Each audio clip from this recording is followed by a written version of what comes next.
Alright, boom. So the NBA season is back. We saw a string of games yesterday. The Wizards start their games today, sadly for me. But I mean, I haven't made a video in a minute. Last video I made was about Rudy Gobert. So I need to make a video outlining my predictions, because people are going to think I'm going to do my predictions halfway through and not come up with real, genuine predictions. No.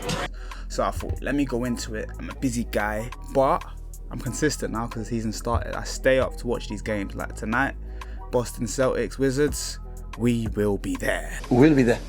And don't forget to like, comment, subscribe, all the funny stuff. Let me know in the comments if you think my predictions are terrible. Most people will, but I mean, as we all know, I know ball. Let's start at the very, very top. Who do I think will win the NBA championship? I've got a really rogue shout here, and it's the Boston Celtics. I can't lie, the Boston Celtics team is constructed to perfection. It's absolutely perfect. They have two of the best defensive guards in the league. They have two wings that can shoot, pass, and score inside. They have a three that can rotate between Horford and Porzingis. Both of them can shoot. Both of them can play inside. Both of them are adequate defenders. Al Horford more so. But I mean, Porzingis' offensive ability, his pick and roll ability with Jaylen Brown, it's just everything about them is unstoppable, and they have one of the best bench cores in the NBA with Sam Hauser, Luke Cornett, so on and so forth. So I think it's the C's to lose. Obviously they can lose it, it's possible for them to lose it, but my prediction for now will be the Celtics. I'm looking forward to seeing how the Bucks progress this season. I want to see how Damian Lillard is in a second season in Milwaukee. Might be better, might be worse, who knows. I want to see the New York Knicks obviously in the East as well, adding in Karl Anthony Towns when they needed him as a 5. They needed an adequate 5. They needed a more consistent, reliable secondary star to a player like Jalen Brunson. I don't know if Cat is consistent and reliable. That's not my thing to dictate, but I mean, I think that's a good get for them. I didn't talk about that trade either. Wow, I think the Timberwolves though will also be good. People have been talking about whether they can play on the floor, especially with the lack of spacing. Rudy Gobert next to Julius Randle rather than Karl Anthony Towns.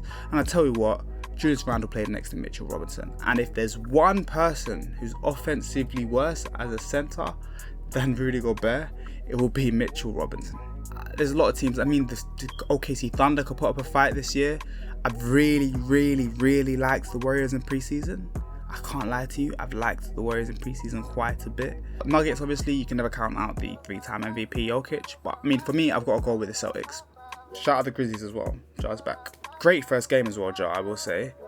22-10 I think he got, which is really good. First game back, it was really clutch as well. Got a really clutch layup at the end. Next up, let's go with the MVP, the most valuable player. I said this before game 1. I want you to know I've got people that can verify.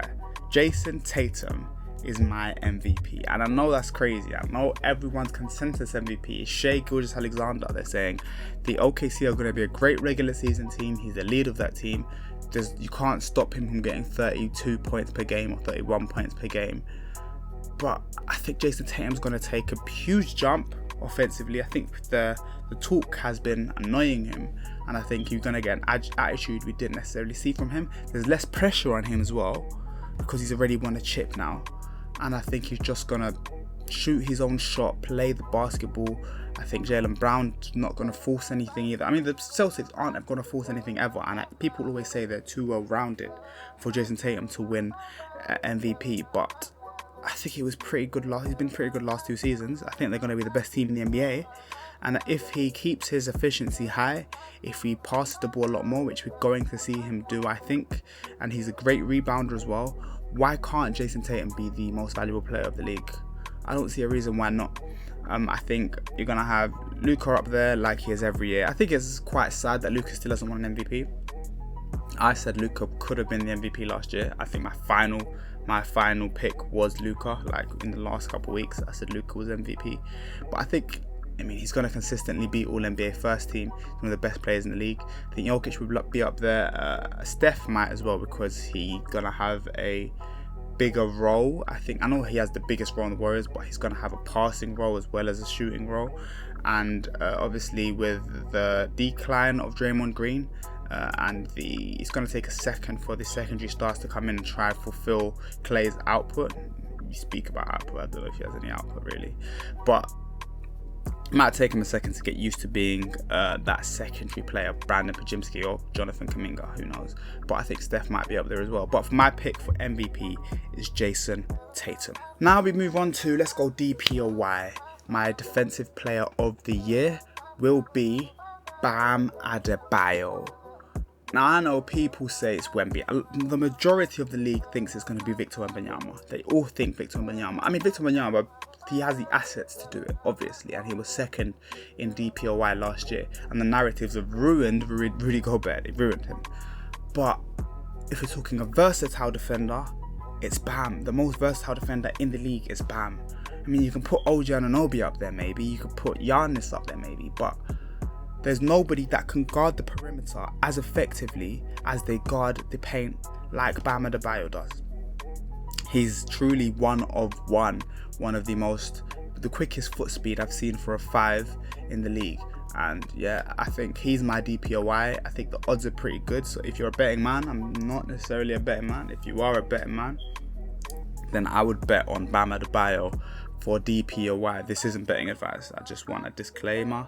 This is not betting advice. Hide the money, y'all. There's poor people around. Next up, we're going to go with Sixth Man of the Year. My Sixth Man of the Year will be Malik Monk. I think Naz Reid's already got one, so that rules him out because it was tight between him and Malik Monk. I think Malik Monk deserved one the past couple seasons. I think TJ McConnell will be up there as well. Shout out to TJ McConnell. But I think Malik Monk's finally it's time to get one. Lock one in.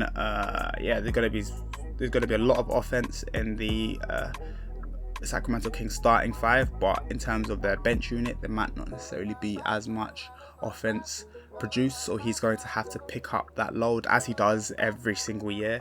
And I'm looking forward to seeing how Malik Monk plays this season. Past 2 seasons, I've really loved him. Next, we're going to switch up from the players quickly, and we're going to say the worst team in the NBA. The team I hope is the worst team in the NBA is my Washington Wizards, because I want Cooper Flagg. Now, don't get twisted. I love Ace Bailey. I love Dylan Harper. But Cooper Flagg just looks different level. He looks more polished. And a lot of these other players, like I know AJ DeBunster's not in this draft class, but I was watching AJ DeBunster, and a lot of his shots are tough shots where if the player was an inch taller, or if the player was an inch better at defense and reaction times, he had a high reaction speed, then he'd be swatted out of the air. He'd have a really contested shot. He'd have a really hard shot. He wouldn't be able to make it. And I think a lot of that comes down to competition you're facing. And in the league, you face a lot higher competition than anywhere else. And I think Cooper Flagg, a lot of the time, makes the correct read. And when he doesn't make the correct read, he adjusts for the next play and makes the correct read on the next play. And I think in Duke, he's going to win a lot, especially with the freshman class they have at Duke. Playing next to a player like Kaman Maluak might reduce his defensive load, but I think he's still going to be a fantastic defender, obviously counting in his measurements and his wingspan. But he's an adequate shooter, good mid-range shooter, a pretty good shooter for a 6'10" player. And inside, we know what he can do. We know how good he is defensively. I can't wait to watch Duke, to be honest. But yeah, I really want the number 1 overall pick. So I hope the Wizards will be bottom. But when you sign Killian Hayes, there's not a lot of places you can go. Brooklyn Nets, worst team in the NBA. Who do I think will be coach of the year? My coach of the year this year is Joe Mazzulla. I think Joe Mazzulla is going to be a 65 plus win team, the Celtics. So I think it's a pretty safe bet to go Joe Mazzulla, best coach in the league, or Chris Finch. Did Chris Finch win it last year? I can't remember who. I know Dagnall won it last year. I think Chris Finch was close to winning it last year. He was in my top 3 as well. But you know what? I switch it up. I'm gonna go Chris Finch for coach of the year. I've really liked the defensive schemes that they had last season in Minnesota, and I think he's going to cook again this year with Anthony Edwards getting better, picking up another all-star player like Julius Randle, a player that can bang down low. And Cat doesn't really like going down low, and Rudy Gobert is nothing on offense. So looking forward to seeing Chris Finch. Next, let's go for Rookie of the Year. This one's probably the toughest one I had to pick. I'm gonna go with Reed Shepherd though. I watched him in Summer League. Really good player. I'm really impressed with his work rate on defense. That's the part that's really impressed me even more. I think we knew he was a good shooter. He's maybe a better shooter than we thought he was. And his handles are actually a lot better than I thought they were as well. You know, I did watch them play in Kentucky, mostly for Rob Dillingham. But the one thing I'm looking at is his defensive work rate. And I think at some point during the season, Dillon Brooks might get dropped. So they can fill in Reed Shepherd at the 2 and maybe move Jalen Green to 3, which is kind of disgusting. But yeah, you can play Amen Thompson at the 3, to be honest. But yeah, I'm really looking forward to seeing the Houston Rockets. And they are my one team to watch out for. My dark horses are the Houston Rockets. I said it last year as well, that they're going to have a breakout season. I know they lost their first game of the season to the Hornets, but the rest of the season, watch out for the Rockets. Jalen Green's going to take a jump. Fred VanVleet might not. My one issue with it is Fred VanVleet. I think Fred VanVleet is a good player. I just think he shoots from the 3 only. He has no inside capability. But Alperen Sengun's going to take a leap. We saw his fantastic play yesterday. Jalen Green's going to take a leap. Played alright yesterday. And you're going to have players like Reed Shepherd, Amen Thompson taking a leap, Tommy Eason taking a leap, Jabari Smith Jr. taking a leap. These are a team of leapers, and I can't wait to watch them play. Next up, we got the most improved player of the year. And my most improved player of the year, this is tough. I want a player that's going to get a high usage rate. So I'm going to go with Cam Thomas. Cam Thomas, as a tank commander, I can't wait to watch him play. He scored 30-something points yesterday, and obviously the Nets lost. But I can't wait to watch him progress 30 balls, 40 balls. That's what he does. He puts